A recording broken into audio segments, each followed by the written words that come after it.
What do you think is one of the biggest mistakes that people make within AEC technology when it comes to product marketing? Yeah, I just think bad messaging is pervasive across all the startups. I can't tell you how many countless times daily almost that I'm on LinkedIn. I see a AEC tech company post something. I get curious. I click maybe the founder's profile or the startup's LinkedIn. I read it and I have no idea what they do. The biggest problem is like having a bad product. Well, yeah. I mean, Yeah, yeah, because you have to say it though, yeah. yeah, so because marketing, we're just like putting a spotlight on what is, right? So I have been in situations where we have bad product and then marketing's trying to like make the product good through the message. And that doesn't work, right? Hey everyone, and welcome to the Bricks and Bytes podcast, where we dive into construction and AEC technology. Before we get started though, if you're a startup founder or operator responsible for innovation in your company, or you want a deeper, more insightful look into technology in AEC, you won't want to miss our newsletter. From deep dives into particular technologies such as AI, robotics, design, software, and so on. Hot takes from investors betting big in AEC technology, and advice on building tech companies, including the stories and takeaways of the most successful AEC technology founders. Head over to www.bricks-bytes.com and sign up today to get this exclusive material straight to your inbox. And now for the episode. Let's have some fun. All right, Kevin. So we known each other for some time now, and this is an episode that we'll be doing as part of this AEC marketers series. And we done a little pre research on the people that we wanted to have on, and your name came up so many times. I feel like everyone that knows about marketing within this space knows Kevin Ferguson. So how does it feel to be like famous in your little industry?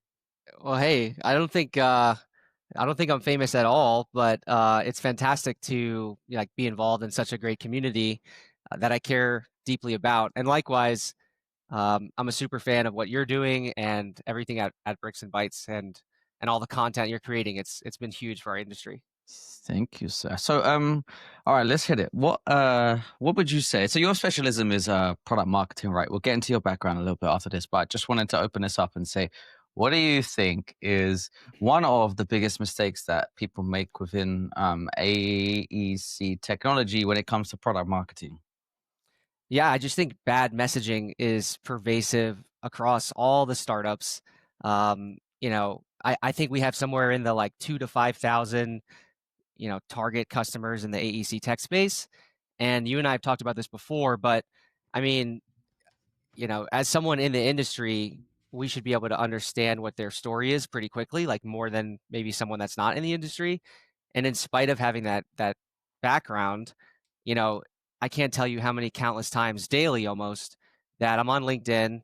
I see a AEC tech company post something. I get curious. I click maybe the founder's profile or the startup's LinkedIn. I read it and I have no idea what they do. Now, if I don't know what they do, then there's a huge chance that their customers also have no idea what they do. And so, and then it goes from there, jumping onto their website, maybe going to some of their blogs or like some YouTube videos. If I have to dive that deep to understand like just what the product is, what they're solving for, I think that is the biggest problem that I see. And it's like everywhere. So many startups that you just can't, read through and figure out what they do. hmm I wanted to share this interesting discussion that I had with a prominent investor within the space, and he said that the one of the maybe even the number one thing he thinks that startups within this industry underinvest in is their website, specifically the wording on the website. Like their website doesn't have to look like incredible, etc. Like, but your messaging has to be on point and clear to what you say. Yeah, definitely. I mean, it's your storefront, right? If you think about it, like if you're walking around in the mall and you have that beautiful sort of glass facade of whatever your favorite clothing brand is, you can see sort of that advertisement, right? There's some mannequins wearing something, like that's your homepage. So you need to give everyone a taste of kind of what they should be excited about so they walk into your store which is the rest of your website, right? Your product pages, your persona pages, your all the rest of the stuff, so that they can be shoppers. And so, yeah, I would definitely agree with that sentiment. But on the flip side of that, like investing in websites, I mean, it takes a lot of work, right? It's one thing to build out like early messaging, but then to take that all the way to the finish line, it takes a huge investment of time and effort. And with startups, resource constraint is like the name of the game, right? Anyone that's been in an early stage company knows there's not enough support people, implementation people, CS people, sales people. Like every team is strapped. And so, yeah, it comes down to prioritization. But I would agree, website is huge. And the other part of that is if you're a startup and you're selling to construction, like one of the biggest worries is, will they be around in 2 years if I invest in this product? And so your website is like your biggest defense against one of the defenses against that rebuttal, or that objection, because it shows kind of you're thinking about your product and how you're addressing the challenges you're addressing. 100%. That's like one of the biggest concerns of the execs that we speak to that work for the large contractors is like, yeah, will this company be around in 5 years? And I don't know what the secret sauce is to prove that you are going to be around, but maybe the website helps. Website helps. I mean, other big aspects are team, right? So I advise startups, right? If they're working on their first pitch deck and you have a strong founding team, let's have a slide about them in there. Funding, right? From investors that are reputable goes a long ways. But yeah, if you think about, and I've been involved in these, Microsoft piloting some Series A startup, that's a huge concern.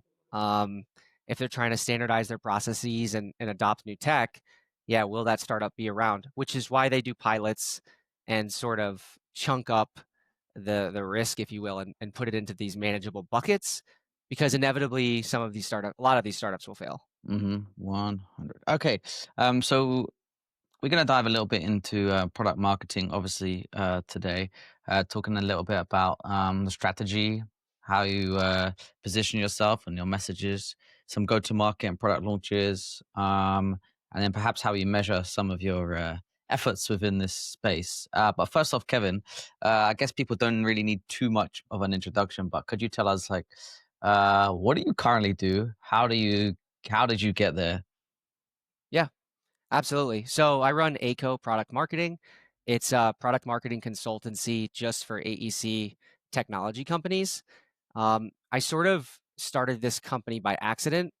I had a former boss that asked me to do some consulting work for a company that they were advising. She was advising, and I was at Microsoft at the time, so I was breaking all the rules and moonlighting after hours, doing some consulting. And kind of one thing led to another. I remember the first time I got a check that wasn't like a W-2 check, and I was like, "Holy crap!" Like, you know what I mean? Someone's gonna pay me to do this outside of the W-2 thing, and it was incredibly empowering. Um, you know, Later on, I ended up getting a check actually from Suffolk Technology. They weren't like a first customer or anything, but I got a check from them, and like Nice. that was the moment I had arrived. I felt That's where like, you got right? your logo, man. Yeah, exactly. So I was pretty excited, and I used to pick up checks from Suffolk, their construction arm, for the family business. So I remember calling my dad and being like, "Oh my God, I got this check and it says Suffolk on it. It's freaking awesome." That's cool. Uh, um, so yeah, I kind of started it by accident, and then it's a small industry, so word of mouth is huge. And for product marketing specifically, I mean, it really speaks to niching down. I can talk about this from the perspective of my business and why it works, but also this applies to the startups that I work with. It's all about their beachhead product, right? And one of the challenges that companies have with messaging is they try to be all things to all people. They want to, hit so many value points, address so many personas, and it's really better to just own one really, really well. And that's what I call like your beachhead product. Very well-known concept. I don't know if that's a product marketing concept or just a business concept, but either Yeah. way. So for my business, it's the same thing, right? Like I get approached by companies that aren't AEC tech. And while I probably could like make something happen there and be helpful, when I solely focus on AEC tech, it's just like laser beam focused. it's so much easier because I show up, I listen to a few gong calls, and I know a lot about their product, their customer, what they're trying to address, and it just makes things a lot smoother. Interesting. Do you think that there's a niche below? I haven't thought about this, but it just came to mind when you were speaking. Is there a further niche below AEC? Like, could you focus on, yeah, maybe. Could you focus on, like, just software within AEC, or just robotics, or just maybe something else? Yeah, definitely. So I tend to not work with hardware companies. So someone could like specialize in hardware companies. Um, I don't do too much with robotics, just because hardware is really hard and Yeah.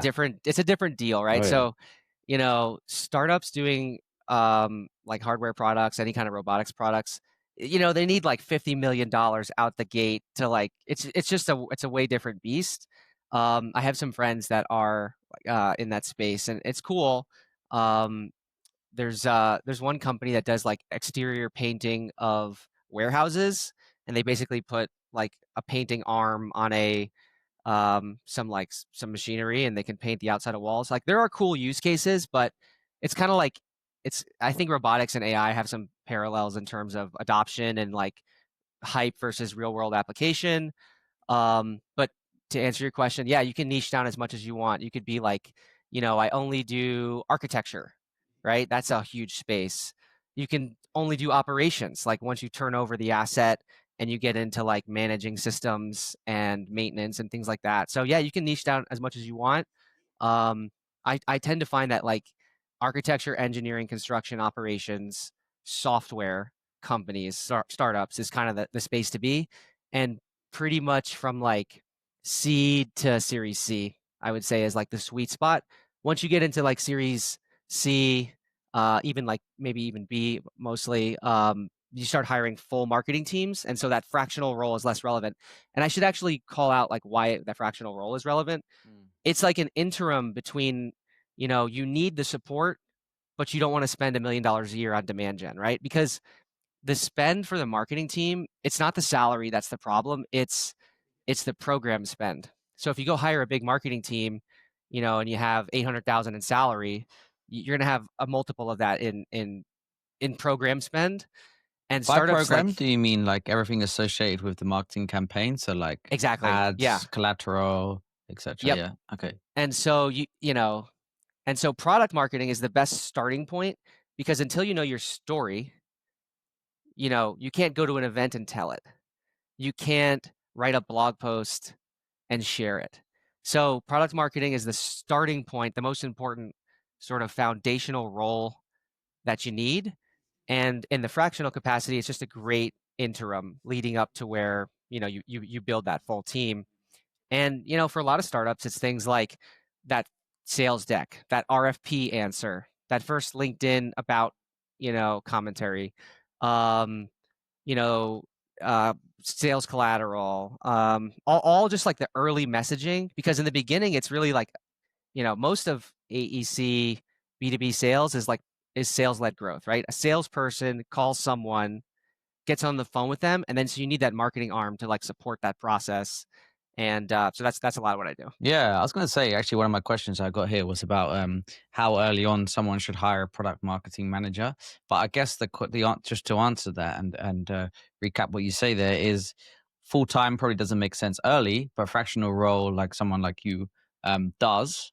And then does it ever make sense to go to a full time person? Yeah, so I think you can't hire product marketing soon enough. The product manager can fill some of that role like in the very, very beginning, or that's probably just even the founder themselves, sort of the product minded founder.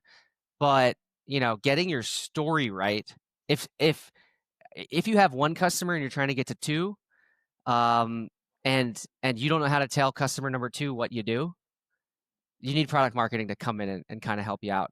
And then, yeah, full time is just a decision of like, where they're at funding wise, what they're trying to make happen. Are they ready to build Awesome. out the team, things like that. Yeah. Okay. All right. So let's go into a few more tactical questions then. So who are you actually marketing to within the AEC tech space? It varies. I worked at Autodesk, and they had a pretty good architecture framework around like design, plan, build, operate, right? Design was all the like design workflows. Think about like AutoCAD and Revit and all that sort of stuff. Um, Plan was like more like pre-construction type stuff. Think about like model coordination and estimating and all the workflows in pre-con. Build was like, site ops.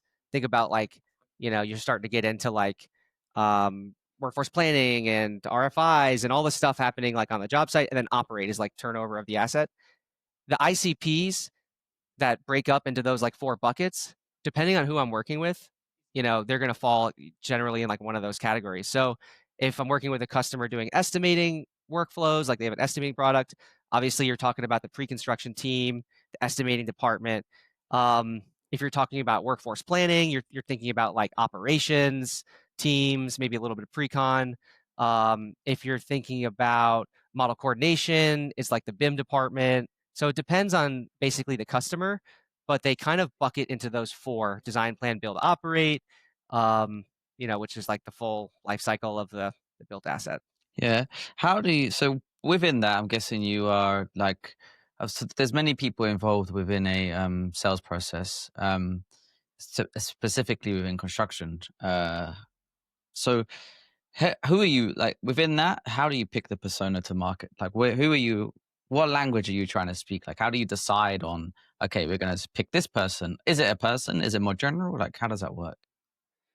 Yeah, I think there's definitely like your power user, and then there's like your buyer, right? Those aren't always the same person. Um, for estimating, right? It's obviously an estimator, but the pre-construction director, they're also intimately involved. They are maybe a lighter user, or they're using different functionality within that product, but they're also like sign off and buyer. So you need to win both audiences. And I have like a lot of experience with this, or I learned this heavily when I worked at Gartner. So Gartner IT research firm, very famous for like Magic Quadrants. It's where I learned a lot about positioning. um, when you would sell it to the CIO, every CIO in the world wants Gartner. Mostly, right? I mean, I'm painting broad strokes, but I didn't have many CIOs be like, no, that sucks. Like, Yeah. I don't want research that's going to help me do my job better. No one really said that, right? But the problem was getting the CFO and the CEO to say, yeah, we're going to spend $200,000 on a subscription to research, right? That's a different, and so that distinction between your user, your champion, and like power authority is it's also like in construction as well. But for the most part, unless you're doing like new science, innovative like new science in AEC tech, for the most part there is an existing user that can that's already doing some workflow that your product addresses. If it's not clear like who your ICP is, like that's a challenging first start, right? Like Mm. if you're like, I have this product and I don't know who's supposed to use it, that would be a major problem. Mm. Would your role assume that there people already know who the ICP is, or do you help them discover who ICP? You definitely have to discover it and refine it, but it's usually pretty apparent who the ICP is. Hmm. Fair enough. Okay. So how do you research like the needs of customers and frame your messaging around that? Like, I Yeah, mean, I mean, the needs of your not your customers at AEC, ACO, but the needs of your clients. yeah. So the software companies that I work with Yep. that are selling to GCs and architects and things like that, um, a lot of customer conversations, right? So some of my customers have like customer advisory boards, which are great. I've been involved in those for a number of years, and sitting there, nothing is more valuable than showing customers, friendly customer advisory board members product direction and getting their feedback, right? Or showing them messaging and getting their feedback. Like, you want it from the horse's mouth. And this is the fun part um, about product marketing. It's like I have hunches, right? So I'll I'll I'll watch new product functionality from the product team, and I'll have a hunch about what the story is and what the message is. and you want to test that, right, and validate it. And so when you put that in front of customers, that's like the most fun thing, because the difference in like resonance is in the nuance and in the detail of that message, right? So like slight tweaks can make a big difference. And so yeah, a lot of customer conversations. I listen to a ton of customer calls, right? So most of my customers have Gong or some version of Gong, and being able to like watch a customer react to like sales or customer success, talking with them is really big. But I'd say I'm pretty like tuned in. So the thing that again, going back to that like niching down, I'm pretty quick to like to see new product and kind of know how to message it, and then from there it's just testing the assumption. We will get to that. When you're testing, so you're saying that you're putting these messaging or the message that you come up with for the product in front of customers, and then basically asking for their feedback. Yeah. Okay. Yeah, sounds like the best way to determine whether your message hits. How about when you're listening to these calls? Uh, is it like a bit of an art, perhaps, which is hard to describe? How you like determine whether the message that the sales rep or whoever it is conveying, whether that hits with the client or whether it's like, okay, like people just don't understand what you're talking about, therefore your message product marketing message is off. Yeah. I had I'm thinking of this sales leader, Patrick. This guy's coming to mind. He had this thing where, like, when a customer shares pain with you on a call, he would lean into it. He'd be like, "Ah, tell me about that." He would like really take that pain that they're sharing and like make it big, right? That like empathizing or whatever you want to call it, it's the same with messaging. Like, you can hear when a sales rep describes something to a customer or a prospect. Like, customers either lean in or they're like, yeah, yeah. When you get the like, yeah, yeah, it's like devastating, right? Because you're like, oh crap, like this did not land. Mm-hmm.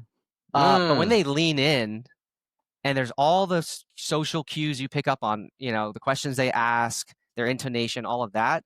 That's like an exciting time. And, at the end of the day, it really does come down to product truth, right?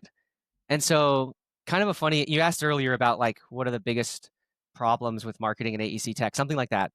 The biggest problem is like having a bad product. Well, yeah. I Yeah, mean, yeah, you have to say it though. Yeah. yeah. So, because marketing, we're just like putting a spotlight on what is, right? So I have been in situations where we have bad product, and then marketing's trying to like make the product good through the message, and that doesn't work, right? So I know what that feels like now from doing it a couple of times, to where, and founders don't like this, but if the message can't fix the product, right? And so if you're really hitting on a true challenge and a pain point in the industry that is painful enough that someone wants to pay you to fix it, and you have the most clever and intuitive way to fix it that makes sense and connects with their tech stack, aligns with their processes, doesn't create more double entry, then all marketing has to do is tell them that. Yeah. What if you have a really, really good product and shit marketing? Does it happen? I think it does happen. I was thinking about this, like, and you and I have talked about this, like product over distribution. I think there are crap products. I shouldn't say crap, but you know what I mean? Like, there are products out there that I really don't even know what they do and understand, and they have a ton of noise behind them. Right? So I have seen, like, they're funded by, and you name some fancy investor, and they're founded by, and name some well-known founder. And like, they're in all the, getting picked up by all the trade magazines, and they're like, have all this noise behind them. But under the hood, you really don't have any idea what's going on. I have seen a lot of that.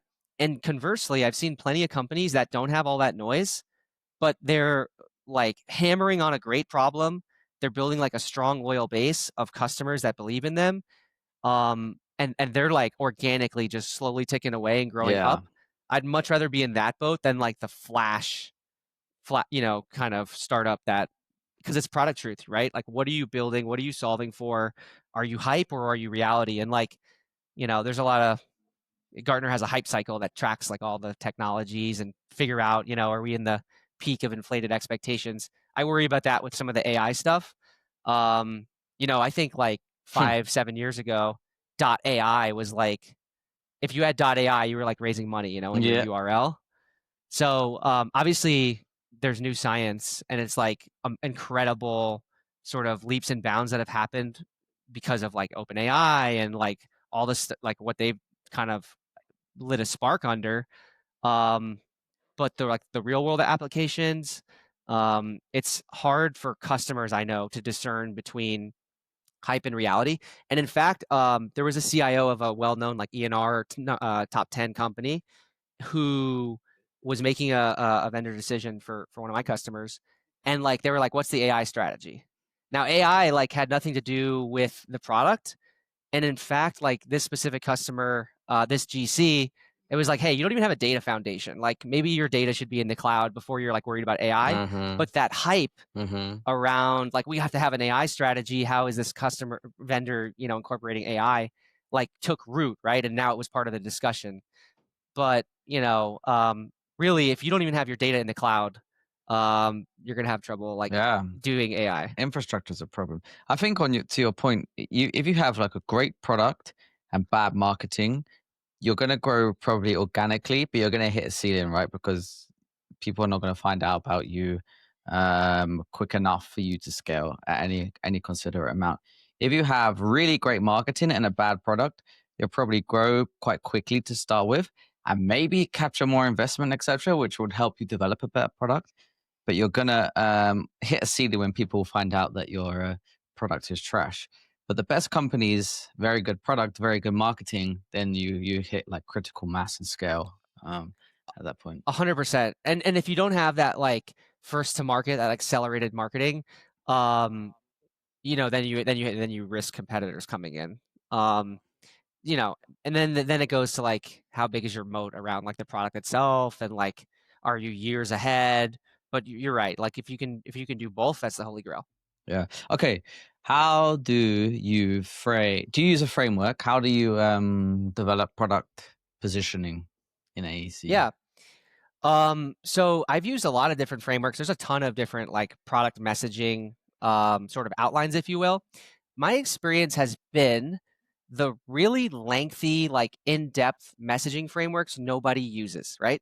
So they can get very complicated um, to where the only person that can consume it is the product marketer. Mm. So in recent years, I've really moved away from like product messaging frameworks to more of these like cheat sheets, right?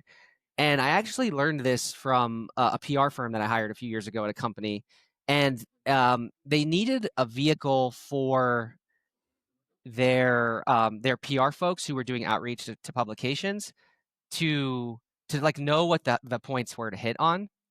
And so very simple cheat sheets, which is like, 3 value drivers and then kind of like proof points that support it, who it's for, maybe a short elevator pitch, like very simple frameworks. This very simple framework, they're really great for like sales teams because they can just like at a glance reference this and kind of know what to hit on, right? Like the key 3, if you will. They're really easy for like content marketers to reference and then whip up an email or a blog. Really easy for the event marketers to leverage, and also the product marketer for things like a new event brochure. So I keep it very simple. That's like KISS. Keep it simple, stupid. The more complicated it gets, usually the less useful it becomes. Is there like some kind of formula that we could you maybe attach to this, like ideal customer with framework equals product marketing success? I Yeah, don't I know. Do mean, you think about it like that? I can share a cheat sheet that's like, hey, here's an easy, simple layout Yeah. that if you fill this out. Um, but yeah, there's a ton of content out there, product marketing content around like frameworks and stuff. Um, but yeah, I mean, I can share some frameworks um, easily. Yeah. Yeah. Now? Oh, like share? No, I don't want to share screen and walk through frameworks now. No. No. Fair enough. I was gonna say, like, is there like one that you typically work with, or is it like do you have to experiment, try a few things? Like, how do you know? Like, okay, this is the framework to use. I mean, you just want to end up with good value props, right? So like it kind of goes to that and then prioritize and stack ranked, right? So like and you want it in the customer's voice, right? So if you watch a product demonstration, hopefully the product team has done a ton of customer discovery. Product marketing is probably involved in that, right? Depending on how early on, how good that relationship is between product and product marketing. But you watch this product video or you watch this demonstration, and you have an idea on kind of like the value you're hitting on, but in order to like position it in a way that gets the customer to go like aha, you have to experiment with lots of different value props and try to figure out like which one is the most important. um you sometimes you can like workshop this too, so there's like easy sort of value driver frameworks where you can like do a workshop or put people in breakout rooms and have them sort of co-create what they think is like the value driver, um, and uh, and then like have a conversation about prioritizing them. For me, mostly, I don't need to do a lot of that. I think this comes down to that like niching down. Like Mm. it's very rare that I'm like watching product and not understanding like what the drivers are, and sometimes it feels unfair to be honest. And I wonder like, oh, maybe like sometimes you question yourself. You're like, am I doing this wrong? But Mm. when it comes to AEC tech, when I have a conversation with a founder, when I watch product video, I just get it. Um, Yeah, are so, you able to tell from the first conversation, like, yeah, you guys need some help? oh, 1,000%, Yeah. 1,000%. Yeah. Wow. Like, what do you what can you like? How?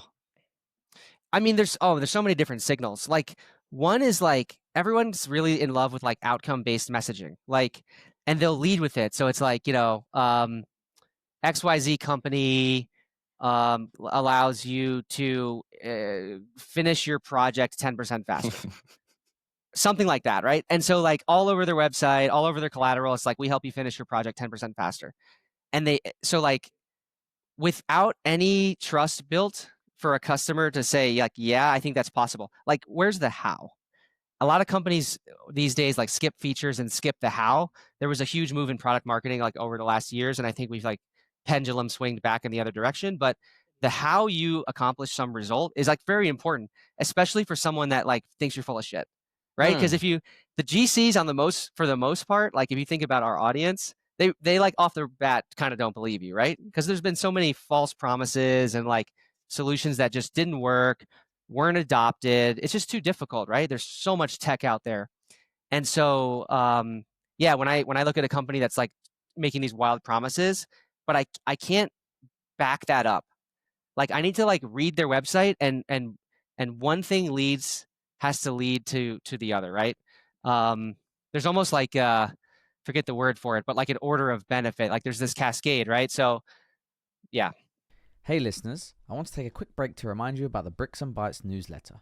If you're interested in learning about the technology shaping the future of construction, you won't want to miss the valuable insights we share each week.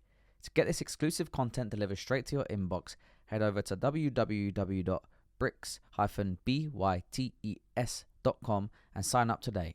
Link is in the show notes. Back to the show. Yeah.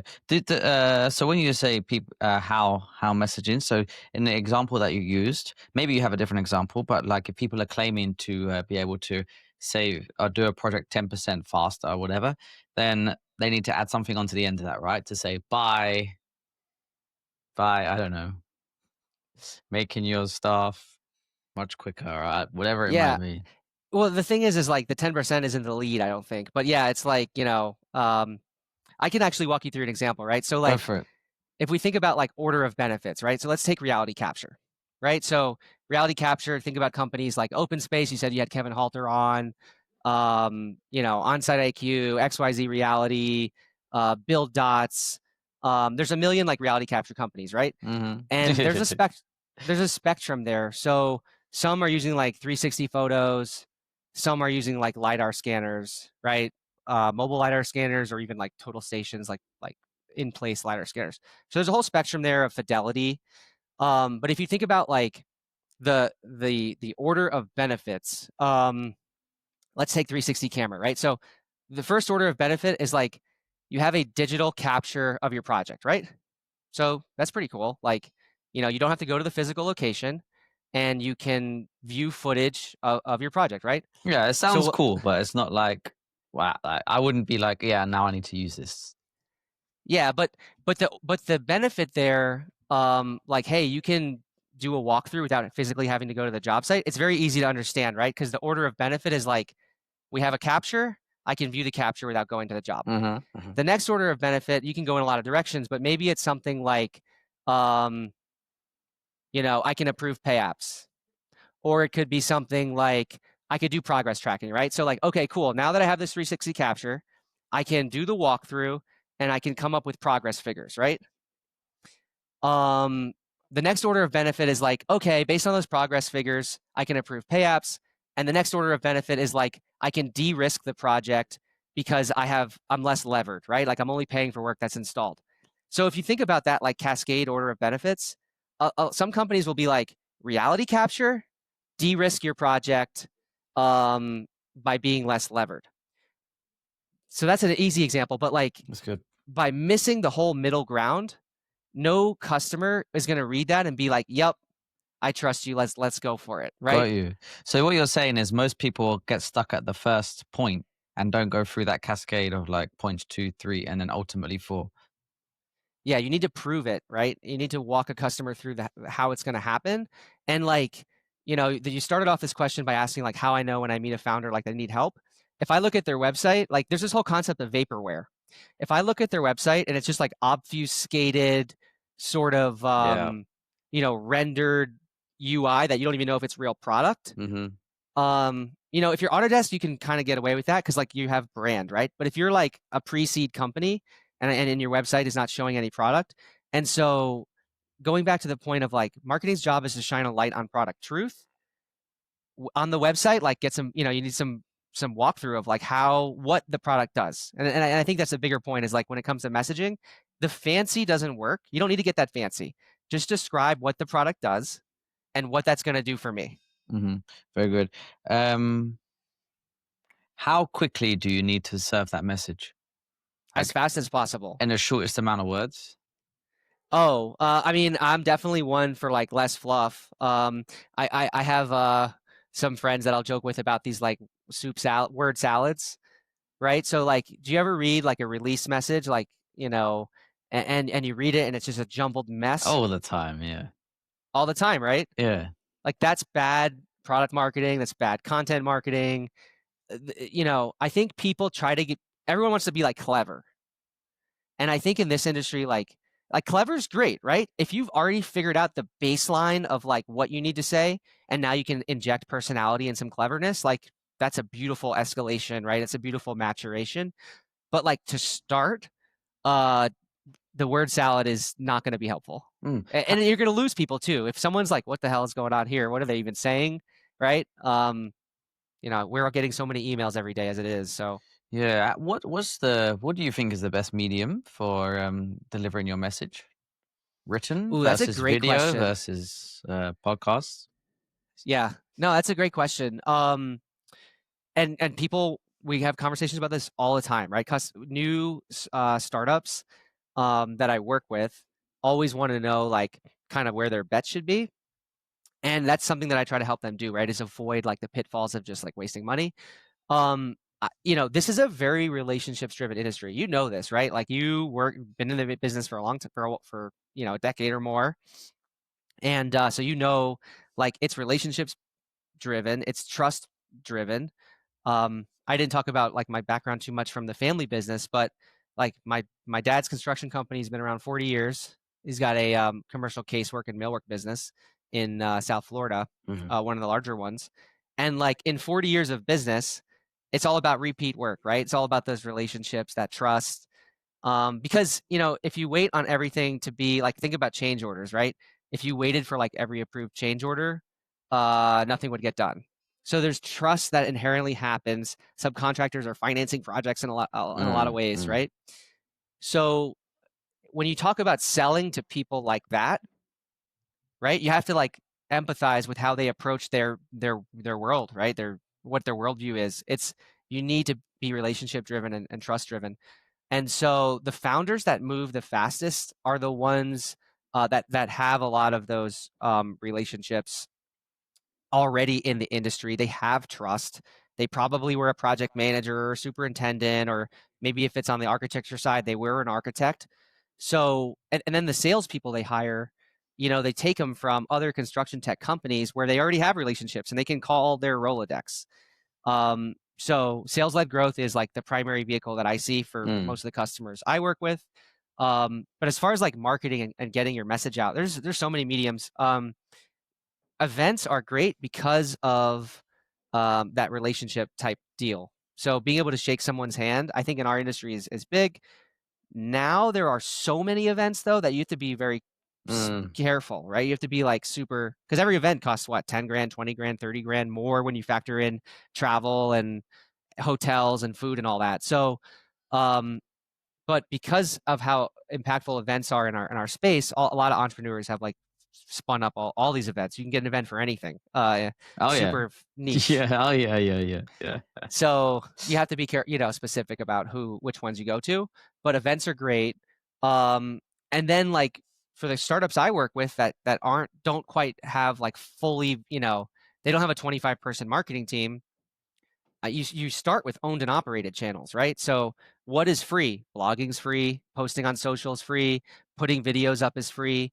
One of my favorite sort of organic influencer founders, if you will, like the founder is going to have the most success of like pontificating the message of the startup. They need to be the primary influencer.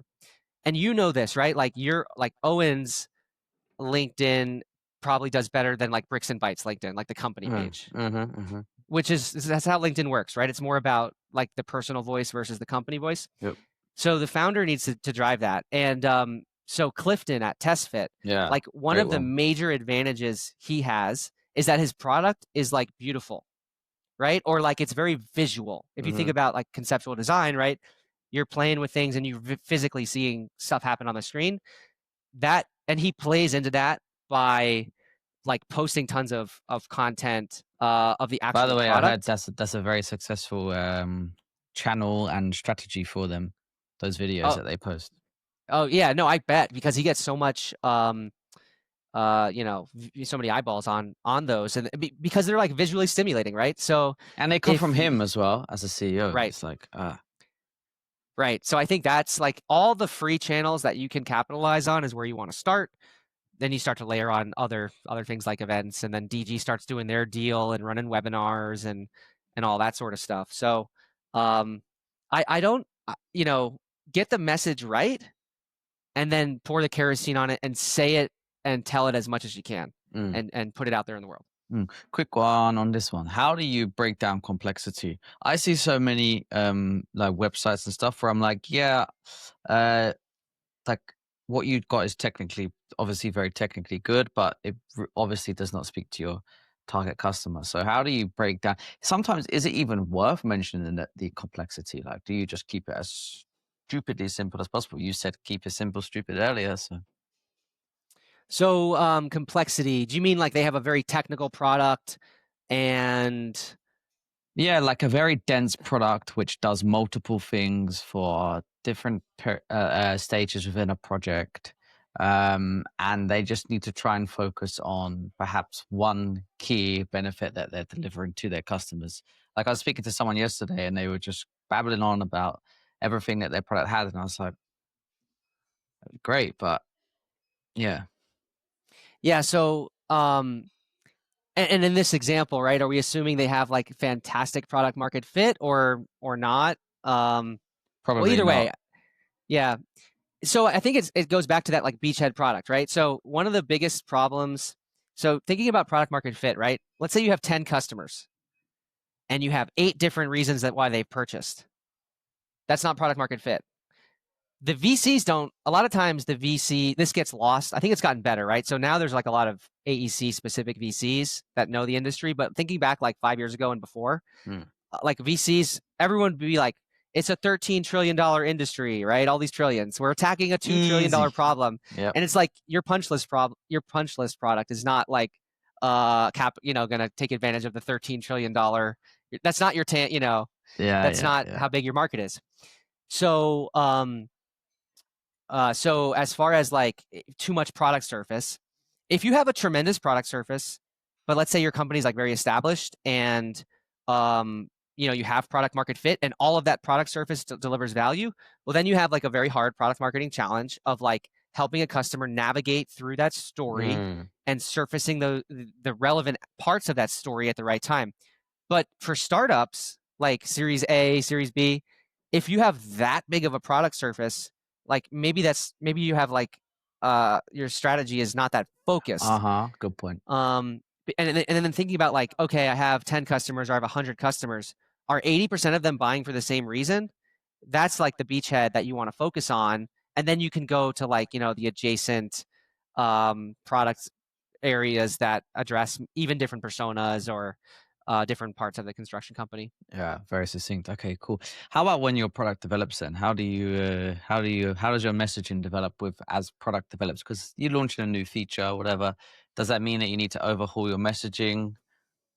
Any thoughts on that?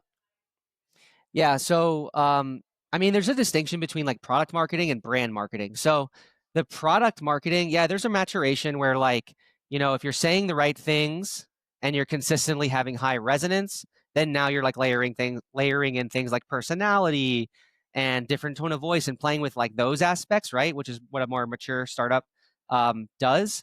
But brand marketing is like the company level message, right? So it's less about the product and it's more about like our values and like our mission and what we're doing for the world.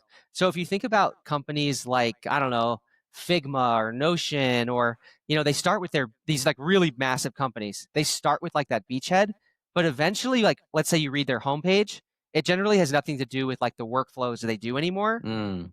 But they're like a 10 or 20 or if they're $40 billion market cap company, like a huge company, 100 million in revenue, a lot of brand resonance, everyone knows them. So it's okay that they, you know, aren't leading with like the workflow specific, like the beachhead type stuff. But for startups, that's not the Mm. place to start. Very good, very good. Okay, how about go to market and product launches? How do Yeah, you, product launches. how do we do this? Yeah, I love product launches. The thing I tell just everyone about product launches is like they're moments of consequence, right? So that's what makes it so fun.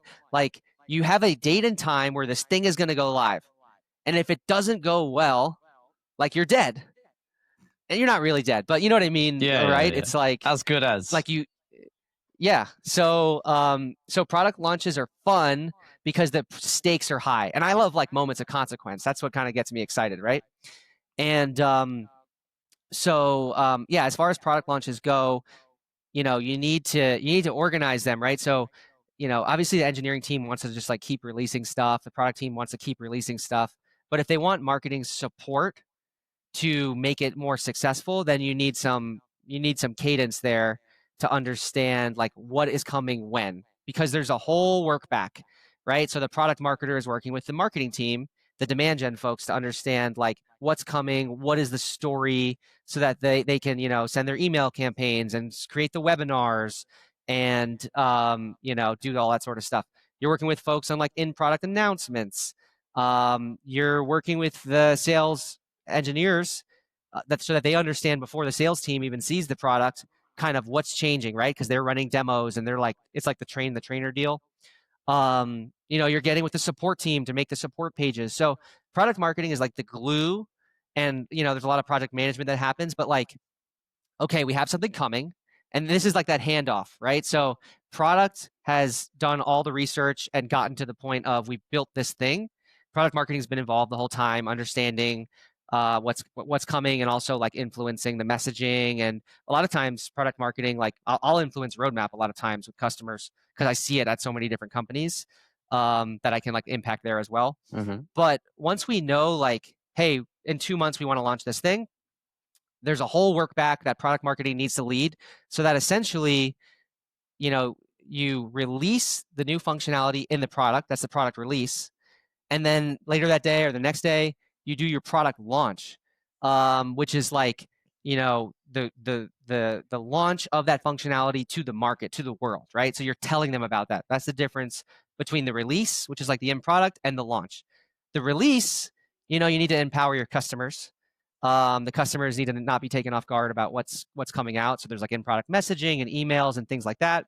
You need to empower the customer success team so that they're not taken off guard. They know exactly kind of what the story is so that they can tell customers and empower customers. The support team, obviously, and then it's like the go-to-market team, right? So like the sales team needs to know what the story is, why it matters, why it's important, so that they can talk to their prospects and get them excited about it. So when it comes to product launches, really, like, at the end of the day, it's how do you get the most bang for the buck on the investments you're making? Because every startup, right, at the end of the day, limited resources, they're investing in a product direction, they're making a bet. How do you make the chances of success of that bet as successful as possible? Very good. Are you typically working backwards when you're running through these product launch things? Like, are you saying, okay, this is what we want to do, and that we will carve out the timeline to suit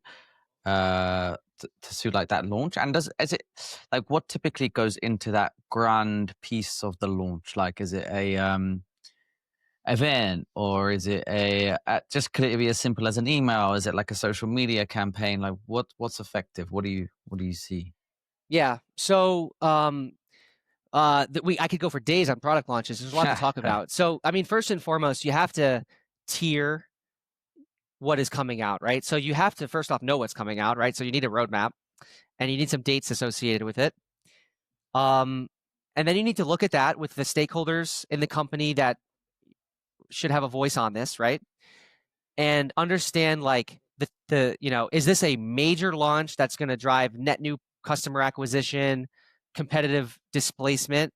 Is it a big deal, or is it like a bug fix, right? So there's a spectrum there, right? So you tier them, right? Yeah. So first thing you do is you tier we just them. fixed the bug, man. Yeah. Yeah, right. So, exactly, right. So we're not doing a webinar on the bug fix. Yeah. But the customer needs to know, potentially they need to be able to find that bug fix potentially, right? And that's like release notes, which is like buried in the website somewhere. Yeah. 2.7.04, moved this or that around. So you tier them, and then you set dates, and then you do a full work back from there with all the relevant teams. And product marketing is the leader of this. The thing is, in very small companies, the product manager plays this role a lot of times, right? The product manager, even the founder that has the product, hat on, will play this role. But what happens is they end up, as the startup grows, getting pulled backwards. I don't mean backwards in a bad way, but like closer to engineering and closer to customer discovery and product development. And they get pulled away from enabling the go-to-market teams and doing like the launch aspect, right? And so that's why product marketing ends up being like the glue there, the person that works between product and engineering and the go-to-market teams. And so and you do a full work back. You can build checklists based on the startup's like capacity and capability. So you can associate, like, based on the tiers, like what deliverables go with what. So like a tier 1 launch is getting like a press release, as an example. A bug fix is just getting release notes. So you can break that all out. But for the most part, you're doing, customer emails, prospect emails. You can do a webinar. If it's a big tier 1 thing, you're doing a press release and media outreach. You're getting customer videos, like customer video testimonies, customer quotes. You're building a ton of sales collateral. So like one-pagers, messaging cheat sheets that I talked about, slides for a sales deck. So there's this concept. It's like internal enablement and sort of like external communications. And depending on how significant the launch is, you have to build all that stuff. It takes a long time. And you can do big launches around events are great, right? So you're at Procore Groundbreak and you launch some new thing. Time it to be the day 1 Procore Groundbreak. We're doing a press release, doing this big media buzz. Maybe we release the story under embargo beforehand, so ENR picks it up, or TechCrunch, maybe if it's big enough, or whatever. Now you got buzz at your booth, and at that time, boom, the sales team already has been empowered, and they're like hitting their prospects, they're sharing the story. So there's a lot of tactics, but I guess to put a bow on that, it's like, how do you get the biggest splash possible?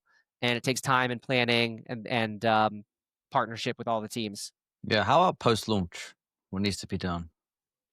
Yeah, post launch, like a lot of times I'll do like a 2 or 3 month launch retro based on like the bug fix, no, but the tier 1 stuff, yes. And the metrics can vary wildly. Like obviously sales is like the number 1 metric. Actually on that note, there's a sales leader. I was at an all hands a few months back, and What does that mean? he was All hands? all hands, like the whole company got together for a meeting. Okay, got you. Yeah, it's And very American. what would you call it in the UK? Probably like a gathering. Gathering. Yeah. Okay. So No, we had I don't know, but yeah. yeah. So we had I never thought about that, but hey, speak about messaging, right? Like if you have some all hands software and you launch in the UK, then Bang. Yeah, you have we're a gonna be problem. like, what the hell is this? Exactly. And that's a fun thing too when companies start launching in other countries, because now you need to do localization, right? Like it's tenders, it's not bids, right? Yep, In yep, Australia and the yep. UK. Quantity surveyors, like what you do, that's Yeah, a whole different concept. general contractor versus main contractor. We call them main contractors here in the UK. Yep. Or even prime, I see sometimes. And actually, you will notice that your people that you're selling to will pick these little things up and be like, you'll just become slightly more unrelatable to them, and it will lower your chances of success in this area. 1,000%, right? It lowers your resonance. Yeah, and people want to deal with people that they like and trust and can relate to, not someone that's like talking almost a different language to them. Right. So all those little nuances matter. Yeah. Did we finish on the post-launch stuff? Oh, so like KPIs on post launch. So I'll do retros with folks because at the end of the day, you're trying to figure out like, is this product direction and the story we're telling working, right?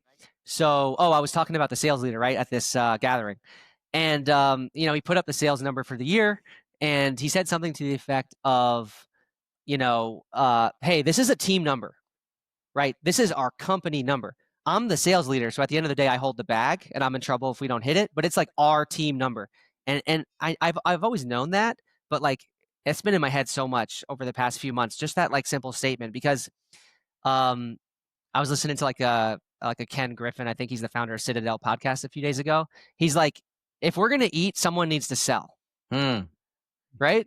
And so, anyways, on that whole concept, like sales is the KPI. And then there's, other things, the net retention and things like that, like, net dollar retention and churn and all those other metrics. But wherever, those are the most important things. So if you can associate like the launch to those, that's great. It's usually harder to do though. So we look at a lot of marketing and product KPIs, right? So like on the marketing side, it's like, how many opens did we get? How many demo requests did we get? Like all the standard marketing attribution stuff that you can associate with the launch deliverables. And then on the product side, it's like, how much adoption did we get, right? Are we getting usage of that feature, and things like that?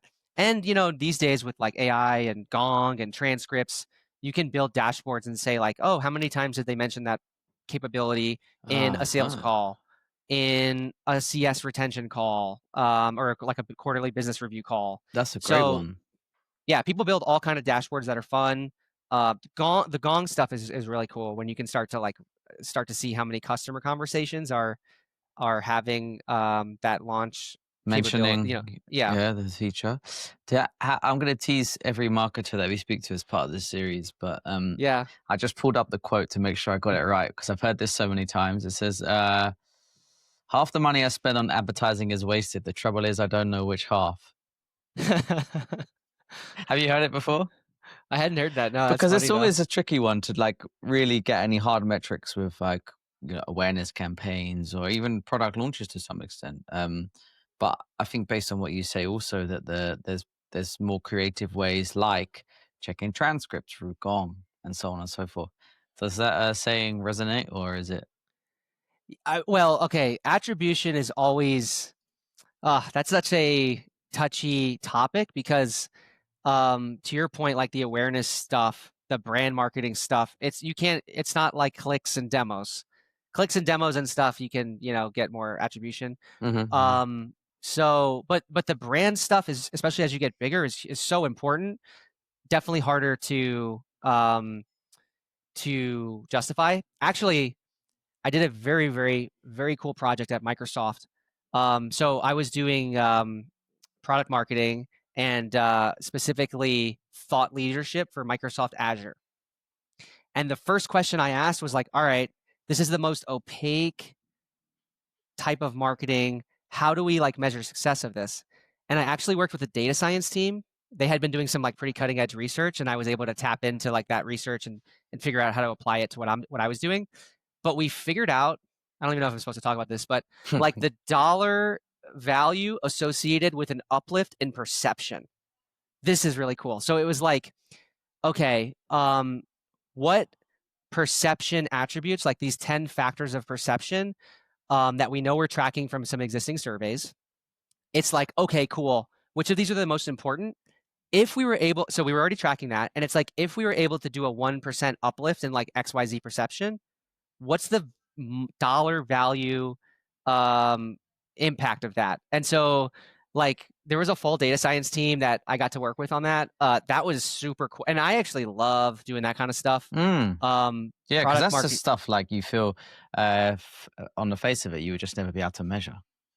Say that again? That's the stuff like if someone says that to you, you'll just be like, well, you can't measure that.